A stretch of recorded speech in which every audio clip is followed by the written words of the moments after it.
Jadi apa yang harus kita lakukan atau konsumsi saat mempunyai keluhan pada persendian? Yang pertama untuk konsumsi herbal seperti kita bisa konsumsi jahe, kemudian kunyit, kemudian juga lidah buaya atau aloe vera. Jadi pada jahe dan kunyit ini kan mengandung beberapa bahan seperti kurkumin atau gingerin yang itu bisa menekan terjadinya peradangan atau inflamasi, kemudian mencegah kekakuan dan memperbaiki pergerakan sendi kita. Kemudian seperti aloe vera juga ada efek anti peradangan dan juga ada efek antioksidan yang sedikit banyaknya akan berpengaruh terhadap perbaikan di persendian kita. Kemudian jangan lupa juga untuk melakukan exercise atau olahraga ya yang low impact terutama ya. Kemudian juga kita memperbaiki berat badan kita sehingga jadi lebih ideal, dan juga jangan lupa mengkonsumsi suplemen-suplemen tambahan untuk persendian seperti glukosamin, kondroitin ataupun suplemen untuk tulang seperti kalsium, vitamin D ataupun kolagen.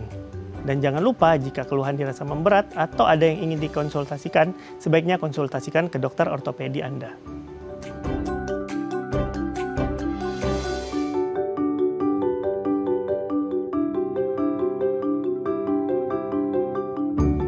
Halo pemirsa, apa kabar Anda hari ini? Senang sekali saya Raden Marlies dapat kembali menemani Anda dalam sebuah program talkshow inspiratif. Ini dia Bincang Sehati.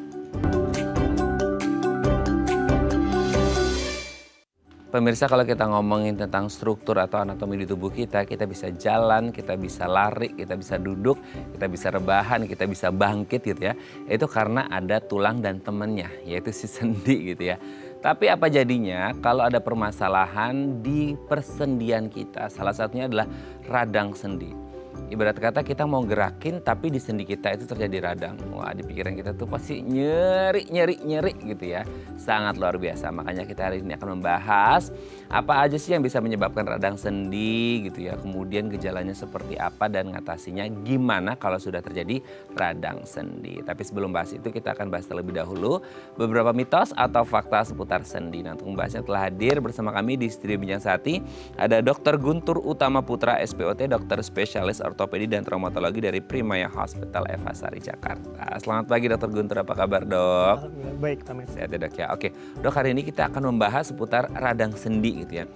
Ini kayaknya mungkin dibilangnya orang kepikiran itu masalah yang sepele. Tapi coba pernah mengalami radang sendi pasti sakitnya sangat luar biasa. Apalagi kalau mungkin di kaki yang fungsinya untuk menopang tubuh ya dok ya. Aduh itu dikira mungkin orang kayak asam urat kali gitu ya, mungkin ya bisa jadi karena biasanya orang suka jijik-jijik karena saking nyeri nyelinunya gitu ya. Tapi nanti kita bahas lebih mendalam tentang radang sendi, kita bahas mitos fakta seputar sendi dulu dok. Yang pertama adalah, nah ini satu kategori usia atau range usia yang diklaim banyak orang banyak mengalami gangguan kesehatan terutama di sendi, yaitu lansia.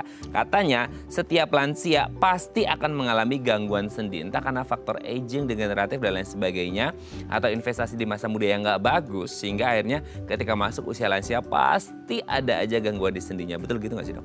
Kalau pakai kata pasti itu mitos. Oh mitos? Mitos. Padahal kan ada proses aging degeneratif. Ada. Oh gitu. Jadi proses aging itu nggak bisa kita tolak ya, seperti keriput, uban itu nggak bisa kita tolak. Tapi mungkin investasi di masa mudanya baik, misalnya exercise-nya baik, nutrisinya baik, berat badannya bisa dijaga ideal. Itu dia berusaha mencegah terjadinya cedera atau trauma. Belum tentu nantinya di usia tua mungkin proses itu terjadi, tapi tidak menimbulkan keluhan atau tidak menimbulkan gangguan aktivitas ataupun produktivitas. Jadi kalau kita sebut radang yang menimbulkan keluhan pasti terjadi, itu belum tentu. Tergantung tapi investasi. berarti kita nggak bisa compare kayak apple to apple sesama lansia usia 70 pasti bakal mengalami gangguan di sendi ya? Tidak dong. Ada faktor yang nggak bisa kita intervensi seperti genetik. Yang kedua yang bisa kita intervensi itu ya seperti exercise-nya bagaimana, nutrisinya bagaimana, berat badannya bagaimana. Jadi kalau mau apple to apple dengan usia yang sama, tetapi kondisi metaboliknya berbeda, kondisi bagaimana pola hidupnya berbeda, itu akan berbeda banget.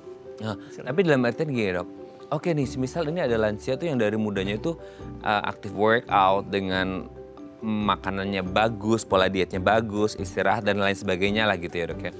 Dibandingkan sama yang ini dari muda sedentary terus gitu ya, sehingga akhirnya kayak di masa tuanya ya udahlah terima nasib aja gitu ya. Tapi gini, ini bukan berarti mendemotivasi enggak sih, dalam artian kayak Oh, berarti nanti kalau dari muda gini, usia tua nggak bakal ada gangguan sendi dong? Kan tadi dijelasin. Apa begini dok, kayak risiko tetap ada, cuman mungkin kemunculannya lebih lama dibandingkan dengan yang hidupnya sedentar banget gitu. Bener banget. Satu, resikonya pasti ada resiko. Semua usia pasti, semua manusia pasti punya resiko itu. Tetapi bagaimana keluhan itu muncul? Ada yang munculnya sangat minimal sampai tidak mengganggu aktivitas. Ada yang sampai mengubah bentuk si sendi tersebut bahkan. Itu yang kalau yang beratnya, yang sampai membutuhkan tindakan operatif. Jadi benar-benar itu dua-duanya itu bisa saja terjadi. Jadi kalau kita justru ini bukan demotivasi, untuk memotivasi orang bagaimana orang exercise-nya benar, jaga berat badannya ideal, hati-hati dalam berjalan atau beraktivitas sehingga tidak terjadi cedera. Gitu. Oke, jadi bukan mendemotivasi karena berarti kalau olahraga dan lain sebagainya tetap bisa risiko. Iya, ya, tapi minimal banget sekali ya. Jadi jangan demotivasi tapi harus termotivasi untuk justru menginvestasikan masa muda Anda dari pola diet, olahraga dan lain sebagainya itu pentingnya. Jadi kalau mau jadi lansia sehat sendinya ya harus dari sekarang ya. Nabung dari sekarang. Bukan nanti nunggu pensiun ya. Bener. Oke, kita lanjut yang kedua. Orang kurus tuh katanya aman dari gangguan sendi. Jadi kalau tadi dokter kan ada mention berat badan gitu ya. Nah sekarang kan overweight, obesitas itu kayaknya prevalensinya lumayan naik ya. Karena mungkin pola diet orang tuh sekarang agak mess up gitu. Nah kalau dibilang orang-orang dengan overweight, obesitas tuh risiko mengalami gangguan sendi. Karena apa? Logikanya orang itu analoginya ya berat badannya kan lebih. Jadi otomatis sendinya menopang lebih berat, jadi akan ada gangguan. Jadi kalau orangnya kurus nggak bakal, karena sendinya kerjanya nggak terlalu berat. Gimana tuh dok?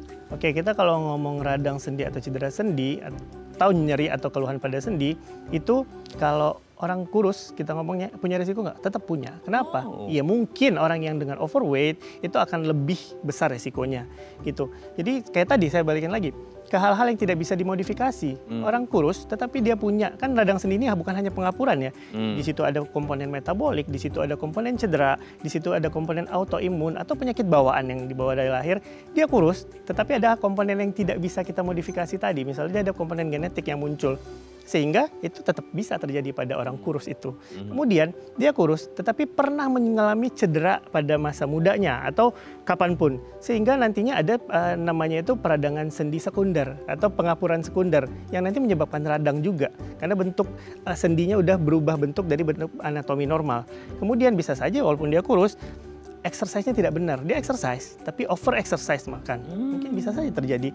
Atau dia kurus tetapi nutrisinya tidak seimbang, tidak baik, pola makan tidak baik, sehingga contoh kasus radang sendi yang terjadi karena asam urat. Nggak harus gemuk, nggak harus gemuk. Oh gitu. Nah, orang kurus pada usia tertentu dengan konsumsi dengan nilai asam urat tertentu itu bisa menyebabkan radang sendi. Jadi itu mitos. Mitos ya. Tapi kalau orang ngomongin beban berat tubuh pengaruh. Itu pengaruh. Itu lebih kita kalau ngomong ke nanti yang mungkin kita bahas itu mungkin degeneratif. Itu penyebabnya yang wear and tear. Jadi udah kecapean nih sendi menopang beban berat itu. Itu mungkin akan lebih kecil kemungkinannya pada orang kurus. Tetapi bukan berarti orang kurus aman dari keluhan pada persendian. Oke, kalau dari berat badannya, mungkin dari body mass indexnya nggak terlalu pengaruh dari kalau orang kurus, tapi mungkin ada faktor-faktor yang lain yang akhirnya menyebabkan orang ini ada gangguan di sendinya. Jadi jangan jumawa ya kalau jadi. Iya dong.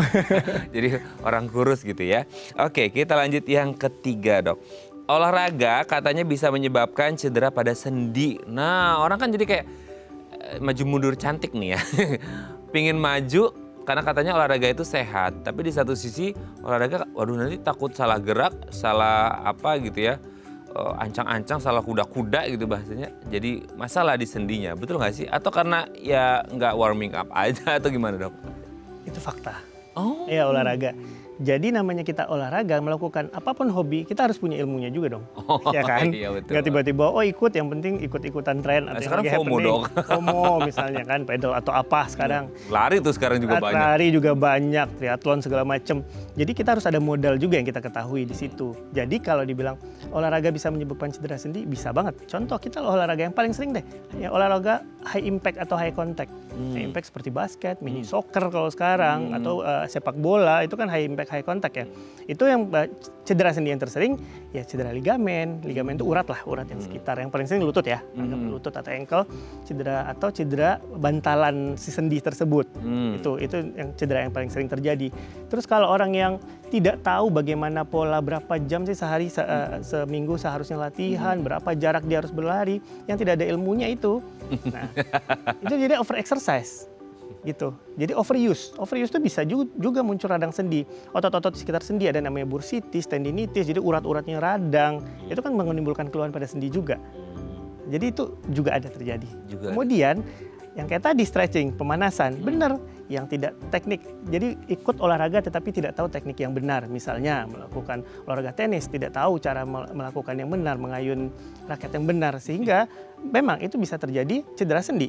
Karena tidak tahu teknik yang benar, tidak pemanasan, tidak stretching, gitu. Atau misalnya menggunakan brace atau alat support untuk olahraga sendiri yang tidak tepat. Misalnya knee brace, ankle brace-nya atau sepatunya tidak proper, itu pengaruh. Gitu. Oke. Padahal kan sekarang tuh kalau event-event ya kayak padel, kayak lari itu ya, orang nggak pernah lari tiba-tiba ikut yang 20K gitu atau berapa gitu. Itu kalau salah, ya karena gini dong, sekarang itu yang FOMO. Apalagi tuh kayak orang kan harus ngebedain antara kayak olahraga rekreasi ya. Kalau kita kan untuk yang awam mungkin rekreasi atau prestasi ya ala-ala atlet gitu kan. Gara-gara pingin posting di media sosial. Jadi salah langkah gitu ya. Harus berhati-hati. Jadi semua itu ada ilmunya. Ada ilmunya. Kan sekarang tuh banyak banget dok. Orang-orang tuh di media sosial ya. Baru semalam saya baca. Orang kalau mau FOMO-nya di olahraga nggak apa-apa deh didukung, kan FOMO-nya hal yang baik. Betul sih FOMO-nya di olahraga kita dukung. Tapi kan ada ilmunya. Jangan sampai salah FOMO-nya. Malah nanti bisa berakibat fatal, gangguan di sendi gitu ya dok. Oke, kita lanjut yang keempat ya. Gangguan pada sendi katanya bisa menurun ke anak. Wah, ini secara genetik bisa menurun dok? Bisa pada beberapa kasus. Nah, kayak yang sekarang kan kita bahas itu gangguan sendi ya. Berarti kan luas ya, cukup luas ya. Gangguan sendi itu bisa yang tadi degeneratif atau penyebabnya karena usia, karena kepakai lama. Itu secara parsial atau secara sebagian kasus itu bisa diturunkan. Walaupun tidak semua. Tapi ada beberapa kasus yang cuma prevalensi di mana hal itu diturunkan, bersifat keturunan, itu tinggi. Seperti misalnya kasus-kasus rheumatoid arthritis, atau kita nyebutnya rematik lah. Bahasa awam rematik. Atau yang kedua ada namanya juvenile idiopathic arthritis, atau yang peradangan sendi pada anak-anak di bawah 16 tahun yang muncul, itu ada potensi dia diturunkan. Atau asam urat, arthritis gout, itu tuh bisa diturunkan. Itu metabolik lain seperti namanya ankylosing, namanya di mana sendi itu kehilangan persendiannya sehingga menempel, jadi kehilangan pergerakan dan itu nyeri banget. Itu diturunkan. Jadi lumayan banyak juga kasus di mana kasus-kasus sendi ini yang diturunkan. Mungkin yang diturunkan adalah cedera, itu nggak diturunkan dong. Iya, kalau itu kan traumatik ya. Kemudian degeneratif itu ada yang diturunkan, ada yang tidak.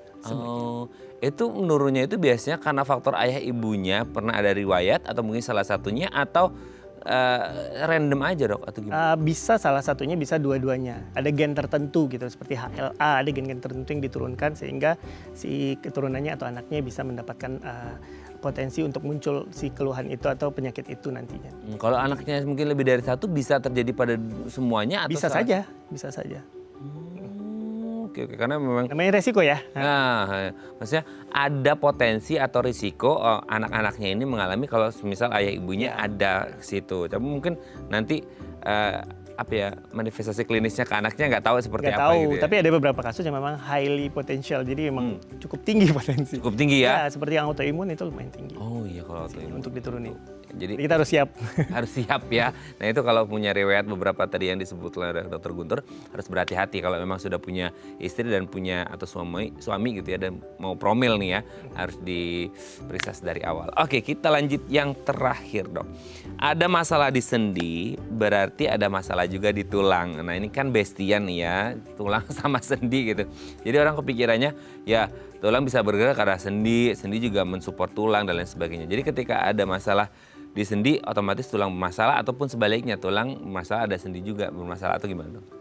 Kita nyebutnya partial mitos ya sebenarnya. 50-50 ya? 50-50, kenapa? Gimana tuh? Ya memang di masyarakat kita itu cenderung kita ngomong cerita tentang permasalahan sendi, semua dianggap itu pengeroposan bukan pengapuran. Jadi kita akan berbeda. Itu yang harus kita sering luruskan tuh kalau ortoped.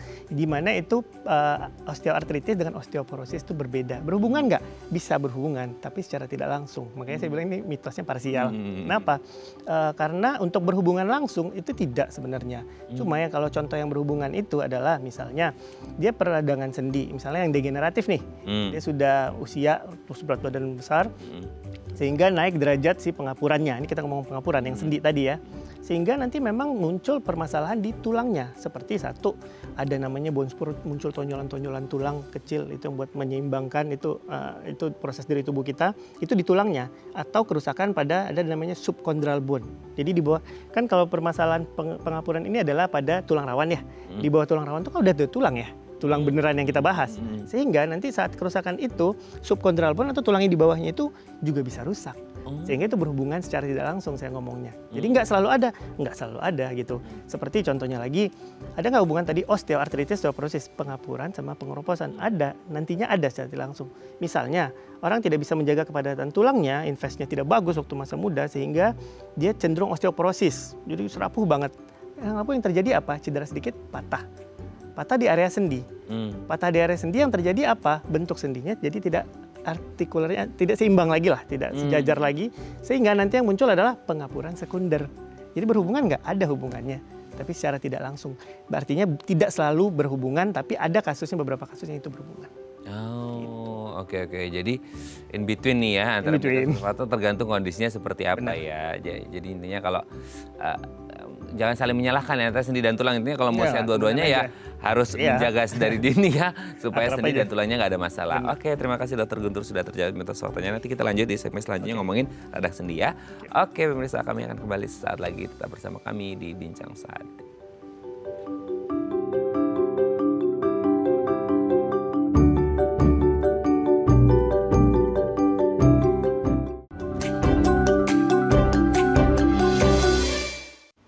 Baik, Anda masih bersama kami di Bincang Sehati dan kita masih membahas sama kita hari ini seputar radang sendi. Kalau Anda punya pertanyaan seputar tema kita hari ini boleh tanya-tanya di 0212903244 atau DM Instagram kami di @bincangsehatitv. Kita masih bersama dengan Dr. Guntur Utama Putra SPOT, dokter spesialis ortopedi dan traumatologi dari Primaya Hospital Eva Sari Jakarta. Oke, Dok, kita lanjut lagi. Sebelum kita ngomongin radang sendi ya, tadi kan sebenarnya di segmen sebelumnya udah sempat disinggung nih ya, antara yang mana yang cedera, ada osteoartritis sama osteoporosis gitu ya, pengapuran atau pengeroposan dan lain sebagainya gitu. Ternyata beda-beda ya. Nah, sebelum kita bahas lebih detail lagi, kita mau tahu dulu dong, Dok, kenapa ada beda-beda itu? Kita awali dari sendinya dulu gitu ya. Sendi itu sebenarnya apa by definition secara medisnya, fungsinya, letaknya ada di mana dan lain sebagainya, itu gimana, Dok? Iya, sendi itu sebenarnya space di mana pertemuan dua tulang. Sehingga banyak dong di tubuh kita kan banyak. Di tubuh kita itu bisa sampai dewasa itu bisa sampai 360. Wow. Bahkan waktu bayi lebih banyak lagi karena sendi belum banyak yang menutup kan, kalau lempeng pertumbuhannya belum menutup, jadi itu menjadi sendi. Jadi banyak banget. Jadi tapi di rata-rata mungkin 250 sampai rata-rata di dewasa itu 360 gitu. Fungsinya hanya sebatas pengait antar tulang atau lebih kompleks dari itu? Dibilang kompleks juga enggak sih, pengait antar tulang sehingga nanti membantu adanya pergerakan. Kalau nggak ada sendi nggak bisa gerak dong. Lutut kita, jari-jari kita nggak bisa gerak dong. Gitu. Kemudian fungsi lainnya untuk stabilitas, sehingga stabilitas antara tulang sama tulang di sistem muskuloskeletal kita, sehingga kita bisa beraktivitas, berjalan, mengayunkan tangan, segala macam. Faktor apa yang membuat sendi kita sehat dan faktor apa juga yang membuat sendi kita nggak sehat? Banyak faktor ya untuk faktor yang membuat sendi kita sehat itu. Yang pertama yang tadi, yang saya sudah jelaskan di awal ya. Sendi kita sehat itu ya bagaimana exercise kita. Menjaga exercise itu artinya kita bagaimana, kan di sendi itu bukan hanya komponennya, bukan hanya tulang rawan, bukan tulang saja, ada di situ tuh bantalan, ada tuh di situ ligamen, tendon, cairan sendi, banyak banget komponennya. Sehingga bagaimana kita menjaga kesehatannya itu benar-benar kenapa exercise itu kita ngomong yang tersering ya, kan pengapuran ya paling sering ya. Sehingga exercise itu berpengaruh sehingga otot-otot di sekitar sendi kita kuat. Jadi sehingga nanti beban tubuh kita ngomong lutut yang paling sering dulu contoh. Jadi sehingga beban tubuh kita terbagi ke otot-otot itu, tidak semuanya atau lebih dominan di kesendinya tersebut. Itu salah satunya. Kemudian nutrisi, kalau kita ngomong sendi berarti kita ngomongnya sebenarnya kan tulang rawan ya salah satunya, tulang rawan atau cairan sendinya sendiri, yaitu nutrisi. Beberapa nutrisi ya seperti omega, seperti glukosamin, kondroitin, itu nutrisi sehingga menjaga sendi tersebut tidak terjadi peradangan, mengurangi risiko peradangan atau memperlambat kerusakannya terjadi. Jadi banyak sih sebenarnya. Yang lain adalah yang paling basic adalah modifikasi gaya hidup yang tadi, berat badan, exercise, cegah cedera gitu. Jadi kalau kapan sendi itu rusak misalnya ya karena faktor lain juga, faktor yang tadi tidak bisa kita modifikasi, genetik misalnya, atau penyebabnya seperti autoimun, penyakit autoimun itu seperti rheumatoid arthritis atau rematik, kemudian penyakit lain ankylosing yang sendinya nempel-nempel, itu kan tidak bisa kita cegah ya sebenarnya. Kemudian penyebab lain bisa cedera, pengapuran sekunder, metabolik juga bisa. Metabolik itu ya seperti asam urat. Kemudian ada lagi yang bawaan lahir itu contohnya ya kayak pada bayi itu misalnya ada namanya developmental dysplasia hip, jadi panggulnya itu agak dangkal gitu, copot. Jadi itu nantinya akan bermasalah pada usia dewasa kalau nggak ditreatment dengan baik. Kemudian masalah-masalah lain juga ada sih sebenarnya, tapi itu jarang banget terjadi, misalnya keganasan atau malignansi seperti tumor, kanker tulang atau banyak faktornya. Waduh, banyak juga. Banyak banget, luas banget ya kalau ngomong. Banyak banget ya. Oke, tapi sebenarnya kalau ngomongin kayak sendi ada bermasalah, kan otomatis kayak itu tuh menopang ya, temenan sama tulang kan dia ikut menopang juga. Jadi kalau tulangnya ketekan otomatis kan sendi ketekan. Apakah ini berarti yang paling banyak berisiko itu di kaki yang sebagai penopang utama tubuh kita, atau bisa jadi nggak hanya di kaki, mungkin di hip juga ada, atau gimana? Yang paling banyak berisiko mungkin sendinya bermasalah. Oh ya, yang berisiko sendi itu kita ngomong axial load kan. Kalau kita berdiri, kita bergerak, kita berjalan, itu tuh kan ada beban tubuh yang turun ke bawah tuh. Dari tulang belakang kita ngomong. Tulang belakang dari mana sih? Dari leher kan udah cervicalnya udah tulang belakang. Oh, sampai ke torakal masuk turun. gitu ya? Iya, sampai ke belakang. Ini kita ngomongin di tengah ya. Sampai ke bawah, nanti turun dari tulang lumbal, nanti turun ke arah tulang panggul. Jadi tulang panggul kemana? Lutut, ankle. Tapi apa yang terbanyak? Yang terbanyak ya beban tubuhnya yang terbanyak yang jadi permasalahan di permasalahan sendi itu adalah lutut, panggul, tulang belakang seperti lumbal, dan tulang belakang yang di leher, cervical. Itu yang lumayan sering. Jadi kalau kita ngomong tulang-tulang lain seperti ada tulang sendi bahu, sendi siku gitu. Kita kalau ngomongnya degeneratif ya, yang secara usia ya. Yang tersering itu jarang terjadi sebenarnya kan, pengapuran bahu ada tapi jarang terjadi. Jadi yang sendi-sendi yang menopang berat badan lah yang paling sering. Lutut, panggul, lumbal, atau cervical. Makanya ada spesialis yang hip and knee ya dok. Ada hip and knee, ada spine. Ya, oh ya spine juga gitu ya. Jadi memang karena itu banyak kasus yang terjadi di situ ya. Oke. Nah kalau ngomongin sendi sendiri, sebelum kita ngomongin ke radangnya, yang paling banyak itu apa dok gangguan di sendi? Terbanyak. Kasusnya apa? Osteoartritis, pengapuran. Oh, itu karena vasos degeneratif? Iya, itu degeneratif. Murni karena degeneratif? Oke. Kalau radang sendi yang kita bahas hari ini dok? Semuanya boleh kita bahas. Oh, semuanya boleh kita bahas, banyak. Semua pemirsanya tahu bagaimana kalau kita radang sendi, beberapa kasus yang lumayan sering nih kita temukan, misalnya konsep yang di kepalanya ya orang awam ya, masyarakat kita, lutut sakit padahal usianya udah 65, udah 70. Lututnya sakit, yang dia lakukan buru-buru ke lab, cek asam urat, terus bawa ke dokter. Dok, nih saya sakit lutut nih, asam urat saya normal kok. Itu yang dipikirkan pertama. Sedangkan ada distribusi usia, distribusi jenis kelamin di sana yang berbeda-beda jadi untuk manifestasi klinisnya. Sehingga makanya kalau kita bahasanya pengapuran, nanti saat radang sendi seorang mikir, oh ini pengapuran. Padahal usianya baru 40 misalnya. Sedangkan ada hal-hal lain yang gejalanya mirip, tempatnya mirip, tapi penyebabnya berbeda. Nah, itulah kenapa kita harus bahasnya cukup luas di sini. Nah, nanti untuk bahas lebih dalam dan lebih komplit, kayaknya banyak di penjelasan kita hari ini. Kita bahas di segmen selanjutnya, dok ya. Oke, pemirsa, kami akan kembali saat lagi kita bersama kami di Bincang Sehati.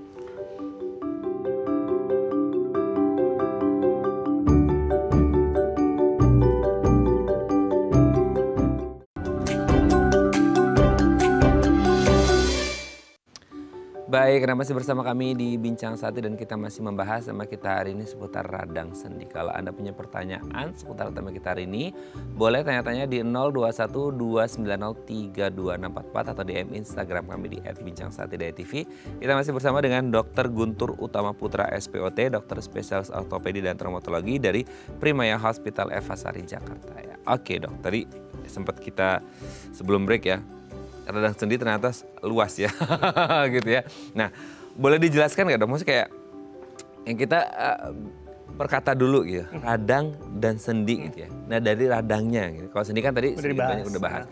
Radang ini orang kepikirnya radang itu ya biasanya kan terjadi di bagian tubuh yang lain gitu ya. Ini tiba-tiba terjadi di sendi yang notabene itu untuk pergerakan tadi sudah dijelaskan.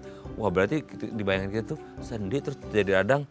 Aduh nyerinya minta ampun dah gitu ya. Itu biasanya kondisi radangnya itu sama dengan radang di bagian tubuh kita yang lain atau beda, dan biasanya penyebab paling utamanya apa? Ya, jadi untuk peradangan itu sendiri kan kita nyebutnya inflamasi ya. Inflamasi. Peradangan itu semuanya itu bisa terjadi pada bagian apapun di tubuh kita kan. Mau di selaput otak, mulai dari atas nih sampai selaput otak sampai ujung jari jempol kuku juga bisa kan maksudnya. Iya, makanya jadi hampir semua itu bisa radang. Penyebab radang itu kan bentuk mekanisme tubuh kita untuk mengkompensasi sesuatu. Misalnya terjadinya infeksi atau friksi kalau orang degeneratif atau orang yang olahraga kebanyakan tuh friksi, gesekan banyak, lama-lama dia terjadi peradangan misalnya. Jadi banyak penyebabnya infeksi juga radang jadinya, atau penyebab lainnya degeneratif tadi. Jadi sebenarnya kalau pada lutut apa sih yang terjadi, peradangan apa? Ya sama di radang-radang seperti tempat lainnya, cuma apa komponen yang ada di dalam sendi itu, kita nggak ngomong lutut doang ya. Jadi apa yang komponen dalam sendi itu terlibat dalam peradangan itu. Contohnya kita ambillah si sendi yang tersering lutut misalnya. Di situ peradangan yang terjadi bukan hanya di sendinya sendiri, di dalam situ kan ada cairan sendi, ada bantalannya, ada ligamennya, tendonnya, apalagi ya semua tulang rawannya, atau jaringan sinovium namanya, jaringan pada sendi yang paling banyak itu, yang sendi yang paling bergerak namanya synovial joint itu. Jadi terjadi radang, jadi itu mekanisme tubuh, misalnya terjadi infeksi di sana, terjadi kasus-kasus autoimun yang dianggap situ. Kalau autoimun itu kan saya jelasin sedikit ya, autoimun itu seperti yang tadi, yang rematik itu kan tubuh kita mengenali tubuh kita sendiri sebagai bahaya. Jadi misalnya gini, di sini radangnya karena infeksi, di sini ada kuman numpuk di sendi. Ini di tubuh kita akan mengirimkan sinyal, di sini tuh ada ini, serang gitu. Dia akan mengirimkan namanya mediator inflamasi. Jadi mediator ya zat-zat pada tubuh lah yang berkumpul di sana untuk ngelawan ini sehingga ini reda. Harapannya kan begitu.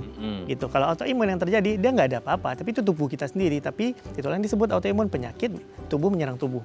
Sehingga dia datang sendiri mengirim sinyal ini bahaya, dikirimlah ke sana, akhirnya terjadi radang gitu. Padahal nggak ada apa-apa gitu ya. Padahal nggak ada apa-apa gitu.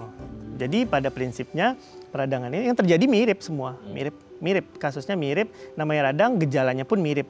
Cuma yang berbeda itu adalah penyebabnya sama patofisiologis atau perjalanan penyakitnya sebenarnya. Jadi intinya peradangan itu terjadi adalah bentuk kompensasi tubuh di mana terjadi gangguan di suatu tempat, dalam hal ini sendi, yang menyebabkan nantinya ada beberapa gejala muncul sebagai kompensasi dari hal tersebut. Untuk yang diharapkan itu bisa meredakan masalah itu. Contoh kecilnya, jidat kita kejedot tembok nih, bengkak kan? Bengkak itu artinya kan ada kerusakan di situ kan? Ya kan? Berarti itu terjadi peradangan kan sebenarnya. Mediator benjolnya itu bukan jidat, bukan? Iya, benjolnya itu. Itu kan mediator radang kita ada yang rusak tuh di sana, kirim. Inflamasi dia, radang dia. Sama kayak kita nge-gym deh. Nge-gym abis itu kan sakit semua kan? Iya lagi. Ototnya robek nih segala macam istilahnya kan. Sebenarnya itu yang terjadi adalah kan kita ya merusak otot kita kan dengan memberi beban yang lebih sehingga nantinya dia recovery-nya dengan massa otot yang lebih baik gitu. Itu tujuannya kan, itu terjadi peradangan, pegal juga kan habis, atau nyut-nyutan juga kan habis nge-gym biasanya. Itu salah satunya. Tapi ya, mungkin kayak nge-gym itu di awal-awal tuh, tapi setelah berjalan itu kayaknya itu agak berubah. Nggak ngerti karena pentoleransinya udah beradaptasi atau karena udah terbentuk massa otot atau gimana? Dua-duanya. Toleransinya juga, itulah kenapa PT kita akan ngomong, udah naikin beban, ini udah lewat yang ini. Gitu, ya kan? Iya. Oke, make sense ya. Jadi, aduh, kadang-kadang kita mengalami itu tapi nggak ngerti kalau itu kenapa. Itu kenapa gitu ya. Jadi memang itu prosesnya. Itu proses itu. tubuh. Oke. Nah sekarang kalau radang sendi sendiri, itu kan tadi dokter menyebutkan luas. Luas itu dalam artian bisa terjadi di banyak tempat atau jenisnya bisa jadi berbeda-beda karena mungkin penyebabnya atau karena apa? Semuanya. Berbeda, distribusi usia berbeda, distribusi jenis kelamin berbeda, penyebab berbeda. Yang mungkin yang mirip-mirip adalah gejala yang mirip. Oh, itu dari semua itu kalau boleh tahu yang mana yang lebih banyak muncul? Ya kalau di breakdown lagi yang tersering tadi pengapuran yang degeneratif. Tapi kalau mau tahu penyebab yang kita bilang luas tadi apa aja sih? Ya selain degeneratif yang mungkin sudah saya ulangi beberapa kali itu usia. Ya, degeneratif. Kedua, metabolik tadi. Autoimun tadi. Permasalahan-permasalahan dari tubuh kita sendiri, rematik, ankilosing. Ketiga, metabolik seperti asam urat. Kemudian ada cedera. Cedera kan juga termasuk permasalahan di sendi. Kemudian penyakit bawaan ataupun keganasan yang cukup jarang terjadi. Kalau dari usia dong, maksud dari usia itu berarti yang menuju ke arah lansia berisiko atau bisa jadi enggak dari anak muda karena mungkin bawaan genetik bisa berisiko. Itu dia. Jadi variabelnya banyak banget ya. Jadi kita breakdown lagi nih. Kalau tadi kita ngomong dia banyak jenis, banyak penyebab, distribusi usia per penyebabnya juga beda-beda. Gitu. Misalnya ya degeneratif otomatis umur dong. Di atas 50 tahun atau 60 tahun. Tapi rata-rata di atas 50 tahun itu masalah degeneratif atau masalah kerusakan karena pemakaian wear and tear. Wear and tear itu ya analoginya seperti kita pakai motor atau mobil deh, bannya dipakai terus kemana-mana, lama-lama tipis, botak, rusak. Jadi aus dia, itu wear and tear. Itu tersering, itu rata-rata ya usia di atas 50. Kemudian misalnya penyakit metabolik seperti asam urat tuh ya mungkin usianya di sekitar 30 sampai 50 gitu. Kemudian untuk autoimun mungkin 20 sampai 50 gitu. Kemudian ada namanya septic arthritis, itu radang juga ya. Septic arthritis itu adalah infeksi pada sendi. Itu ada sampai ada nanah di dalam sendinya. Iya, itu bisa penyebabnya banyak, bisa bakteri jenis ada beberapa bakteri, kemudian ada contohnya dari TBC juga bisa sampai ke sendi. Iya, TBC sendi juga ada bahkan. Itu dari yang TB tulang bukan sih dok? Ya TB itu bisa di mana-mana kan, TB tulang bahkan akan berbeda manifestasinya dengan TB sendi sebenarnya. Cuma yang akan mirip-mirip mungkin dia akan menghasilkan sesuatu yang seperti nanah gitu, yang akan bentuknya akan berbeda. Jadi distribusi kalau yang seperti septic arthritis yang saya sebutin terakhir tadi, itu distribusinya umur berapapun bisa. Dari kecil sampai dewasa, apapun bisa. Masih ngomongin seputar umur, dan kali ini plus jenis kelamin ya. Iya. Umur plus jenis kelamin. Kalau pria dan wanita gitu kan, wanita itu selagi sebelum menopause mereka terproteksi dengan estrogennya. Apakah berarti wanita lebih aman dari radang sendi sebelum masuk menopause dan akan lebih berisiko setelah menopause karena tidak lagi produksi estrogen atau gimana? Kalimat kedua sih yang lebih berisiko setelah menopause jadinya. Jadi pengapuran itu memang paling seringnya memang pada wanita kan. Pengeroposan ya terutama pengeroposan kan. Tapi saya udah menjelasin mereka tuh berhubungan secara tidak langsung kan. Ada hubungan tapi secara tidak langsung. Sehingga pasca menopause itu memang permasalahan-permasalahan pada wanita muncul seperti pengapuran ataupun pengeroposan. Jadi memang angka prevalensi pengeroposan pada wanita lebih sering. Kemudian yang paling sering juga kalau pada wanita seperti rematik juga pada wanita. Tapi kalau pada laki-laki ada nggak jatahnya? Ada. Oh kok jatah dong? Jatah kesannya seperti harus dapat ya? Yang tadi yang tulangnya sendinya hilang, nyambung, itu ankylosing itu laki-laki paling sering. Atau kita asam urat, laki-laki justru. Aduh. Itu distribusi. Padahal kita udah dikasih akses lebih 7 ya dok ya, wanita 6. Tapi aksesnya lebih aja terus gitu ya. Oke dok, nanti kita lanjut lagi ya di segmen selanjutnya ya. Oke pemirsa, kami akan kembali saat lagi tetap bersama kami di Bincang Sehati.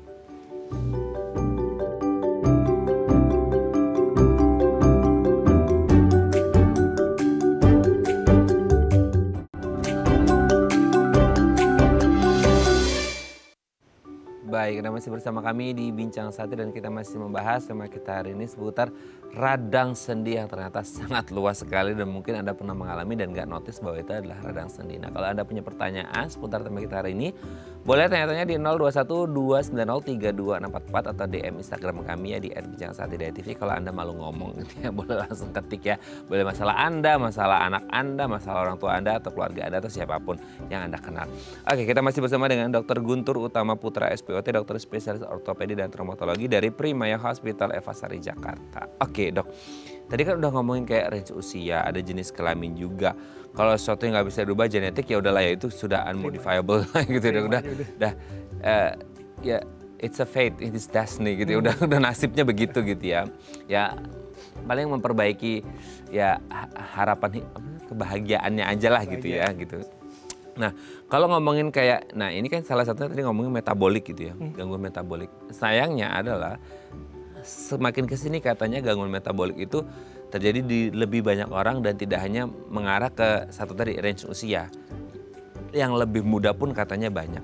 Nah, apakah ini berarti kayak, oh dia ada gangguan metabolik dok, tapi dia masih muda. Yang notabene mungkin orang kepikirannya masih bagus kondisi sendi dan tulangnya. Jadi kayaknya agak minim resiko kalau ngomongin radang sendi gitu ya. Tapi enggak lah, kalau gangguan metabolik itu bisa terjadi di mana saja dan bisa jadi juga radang sendi. Gimana tuh?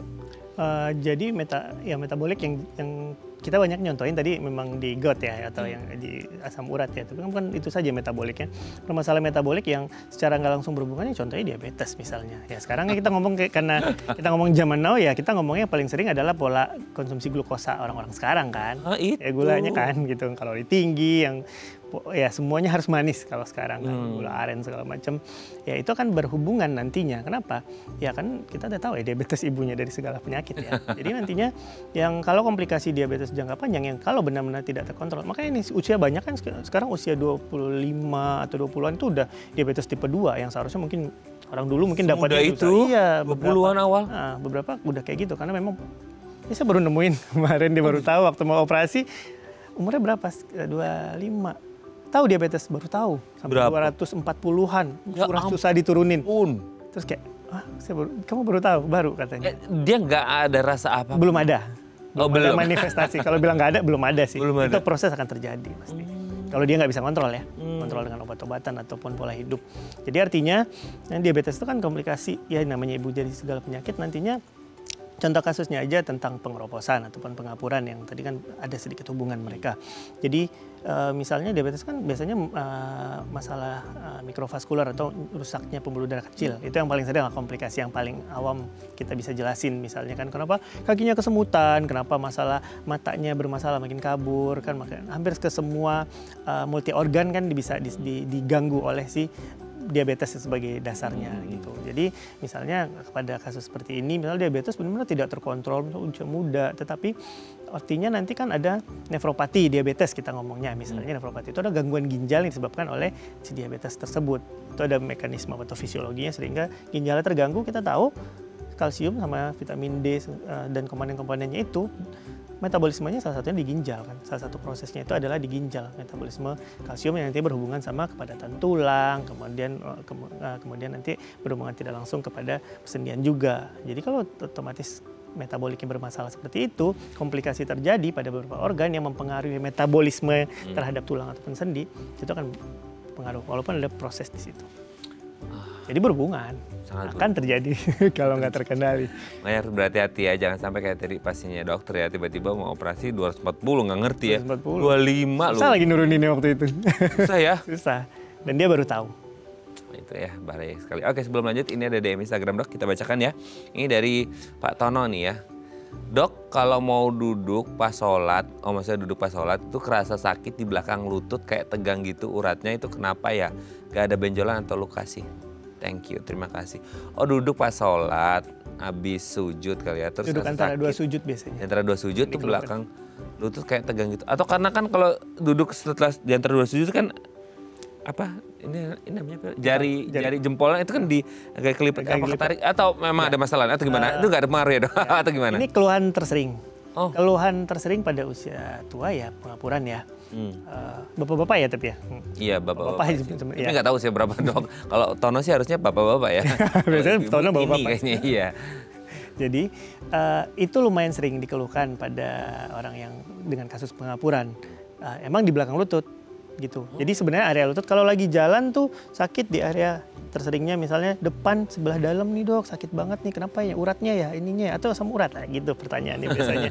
Kemudian yang kedua nantinya ada juga yang mengeluhkan dari berdiri atau dari sujud atau dari antara dua sujud mau berdiri itu nyerinya bertambah. Itu memang terjadi, makanya menopang gitu ya, Dok? Menopang, kan energinya lebih. Makanya orang yang pengapuran kan kita membatasi aktivitas naik turun tangga, terutama turun tangga, karena energi axial load dari tubuh itu, bebannya itu cukup besar ke arah lutut. Kita ngomong lutut sekarang contoh.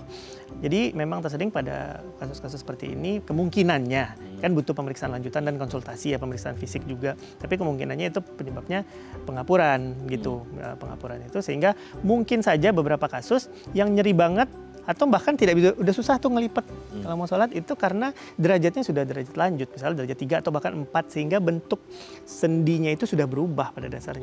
Bentuk anatomi berubah ya, fungsi berubah dong gitu. Sehingga dia sudah kehilangan beberapa fungsi seperti menekuk penuh. Orang-orang pengapuran tahap lanjut kan udah susah menekuknya full kayak kita ini. Jadi itu akan pengaruh. Jadi kenapa pertanyaannya sekarang kalau pada yang muslim kita nanya, sholat gimana? Udah di kursi sekarang udah susah gitu. Atau mungkin ada penyebab lain yang kecil ya kemungkinannya, tapi penyebab lain misalnya ada Becker cyst, namanya ada kista pada belakang, atau diagnosis bandingnya ada jepitan lumbal atau tulang belakang, saraf kejepit lah dibilang. Bisa distribusi keluhannya ke betis, ke paha juga, atau ke belakang lutut, tapi biasanya kalau sampai ke belakang lutut sih cukup jarang ya, kita butuh pemeriksaan lanjutan sih. Tapi kemungkinan terbesarnya Oke, Dok, ini mungkin out of the topic, tapi ini mungkin ada relate-nya dikit lah ya gitu. Jadi kalau ngomongin kayak tadi Pak Tono, terus usia yang lanjut gitu ya, terjadi pengapuran ataupun pengeroposan osteoartritis ataupun osteoporosis. Nah sekarang tuh banyak yang kayak, oh saya kasih opa oma itu untuk sering naik turun tangga supaya melatih gitu kan. Karena katanya kayak biar terlatih fisiknya. Itu justru kalau ada orang pengapuran dan pengeroposan nggak boleh, Dok ya? Tidak disarankan lagi, jadi kurang tepat. Saya selalu menyebutnya nggak boleh dok naik turun tangga. Ya masa rumah ibu cuma di lantai 2 di rumah susun, saya mau larang ibu naik. Jadi artinya kita batasin. Jadi sama kayak nggak boleh dok makan daging merah pada ini ya. Saya nggak pernah ngomong nggak boleh. Sesuatu yang berlebihan tidak baik, saya bilang kan. Jadi artinya kalau kita tahu penyakit kita apa, faktor risikonya apa, batasilah. Misalnya dia ngomong gimana sekarang udah pengapuran dok? Iya tapi saya masih rajin lari kok dok, pagi-pagi 3 kilo.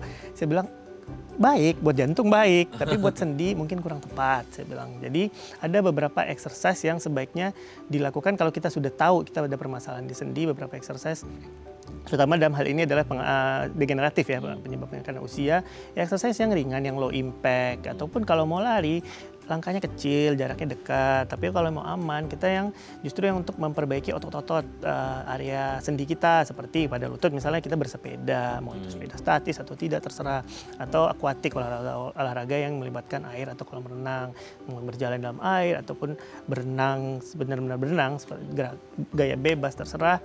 Kemudian yang high impact, kemudian yang untuk mencegah kaku-kaku sendinya itu kita bisa mungkin exercise seperti yoga, benar-benar yang ringan. Gitu. Jadi itu yang paling tepat. Jadi kalau kita ngomong naik turun tangga, ya kalau kita udah tahu masalahnya ini, itu saya akan melarang sih. Baiknya dikurangi, dihindari terutama turun tangga. Kurang tepat. Buat jantung sih bagus mungkin ya. Tapi buat yang lain belum tentu bagus ya, karena kondisinya beda-beda orang ya. Oke, semoga ini bisa menjawab pertanyaan Pak Tono. Oke dok, nanti kita lanjut lagi di segmen terakhir. Nggak kerasa dok, segmen terakhir aja kita dok ya. Oke, pemirsa, kami akan kembali saat lagi, kita bersama kami di Bincang Sati.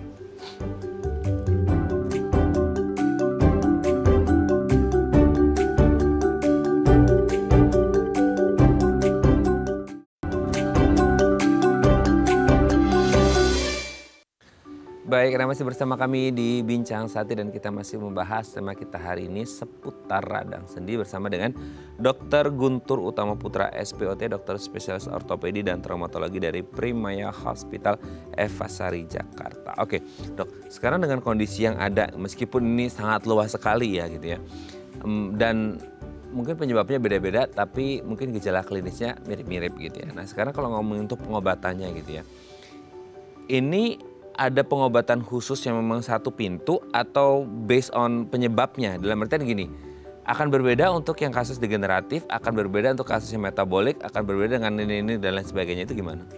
Iya, based on penyebab sih. Walaupun gejalanya mirip ya. Jadi kalau gejala kan hampir sama ya semua, nyeri, bengkak, merah, gangguan gerak, gangguan nekuk lah, gangguan berjalan, mobilisasi, mirip. Jadi yang kita lakukan pada treatment umumnya adalah obat-obatan biasanya. Obat-obatan ya sesuai penyakit, misalnya dia infeksi ya kasih infeksi, kalau dia metabolik ya kasih masalah asam uratnya kasih obat-obatan untuk asam urat gitu. Misalnya dia penyebabnya karena autoimun, kita bisa memberikan obat-obat steroid. Jadi obat-obatan ya. Kalau kemudian plus disupport dengan obat-obatan sesuai gejala. Kalau nyeri ya obat nyeri, bengkak ya obat mengurangi bengkaknya gitu. Kemudian treatment kita mundur sedikit nih, harusnya treatment lain kalau kita ngomongin kasus tersebut kan degeneratif. Ya treatment pertama paling basic, modifikasi gaya hidup. Mau itu aktivitas, mau itu berat badan, mau itu jenis exercise yang dipilih, mau itu konsumsi nutrisi gitu ya. Oke. Baru kita Dok, sebelum lanjut ini ada penelpon, Dok. Oh iya boleh. Kita angkat terlebih dahulu. Tapi waktu kita tuh terbatas banget, cuma 3 menit, Dok. Semoga cukup ya. Kita angkat ya. Halo, selamat pagi, dengan siapa di mana? Pagi, dengan Mutia di Bekasi. Ibu Mutia di Bekasi. Ya, mau tanya apa Bu Mutia ke Dokter Guntur? Iya, pagi Dok. Dok, saya punya abang laki-laki usianya 47 tahun. Jadi mungkin sekitar 5 tahun atau 10 tahun yang lalu tuh abang saya tuh suka cuci piring tuh berdiri tuh lama gitu ya, bisa 1 jam lebih gitu berdiri gitu kan tanpa bergerak gitu kan. Nah, 2 tahun atau 3 tahun belakangan ini tuh keluhannya lututnya tuh suka sakit gitu kan. Abang saya tidurnya di lantai 2, jadi sering bolak-balik naik turun tangga gitu ya. Tapi belum pernah dicek sih Dok gitu. Dan abang saya juga nggak pernah olahraga gitu Dok. Nah itu apa namanya Kak? Apa betul katanya kalau misalnya kita sakit di tulang atau apa justru sebaiknya dibawa olahraga atau dibawa jalan atau gimana? Baik. Gitu Dok. Oke, sudah jelas ya Dok ya. Oke, terima kasih Bu Mutia di Bekasi. Kita akan coba jawab. Sayang banget harus telepon dari tadi Bu, biar banyak waktu karena kita waktunya mepet banget. Gimana nih Dok? Oke, secara ya keluhan kalau tadi pertanyaan ibunya kan katanya kalau sakit lutut olahraga.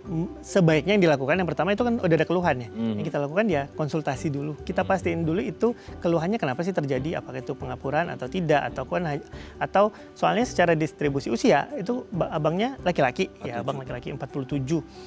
Untuk kasus-kasus seperti itu kita nggak tahu sih sebenarnya untuk beliau itu overweight atau tidak, aktivitasnya bagaimana.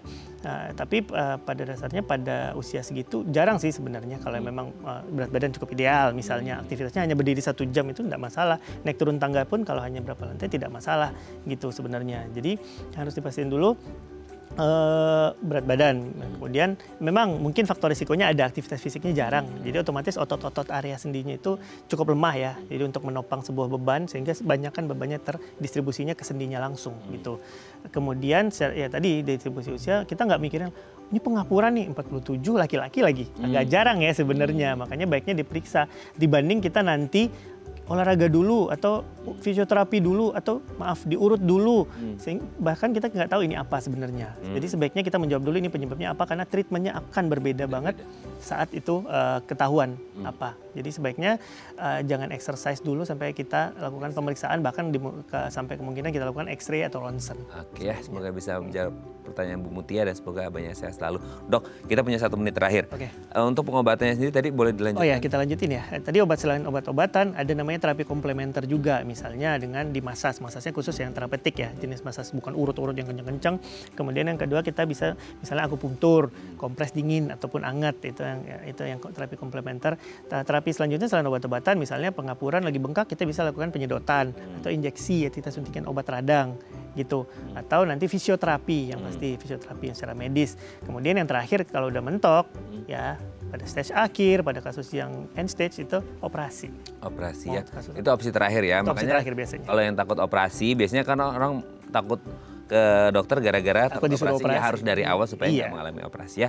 Oke, terima kasih Dokter Guntur. Aduh sebenarnya banyak yang mau kita bahas tapi waktu juga membatasi, next time kita harus ngobrol lagi deh. Terima kasih Dokter Guntur, sehat selalu, selamat untuk keluarga di rumah dan teman-teman di Primaya Eva Sari. Selamat pagi. Thank you. Oke pemirsa, itu dari perbincangan kita dengan Dokter Guntur, semoga bermanfaat ya. Dan jangan lupa untuk terus menyaksikan konten-konten inspiratif kami di platform The iPlus. Sarah dan Matias pamit, sampai jumpa dan selamat kembali beraktivitas di hari Senin yang indah ini. Ingat, jaga kesehatan sendi Anda supaya nggak bermasalah. Jangan nunggu sampai tua, sedari muda harus diinvestasikan demi kesehatan Anda di masa tua nanti. Sampai jumpa.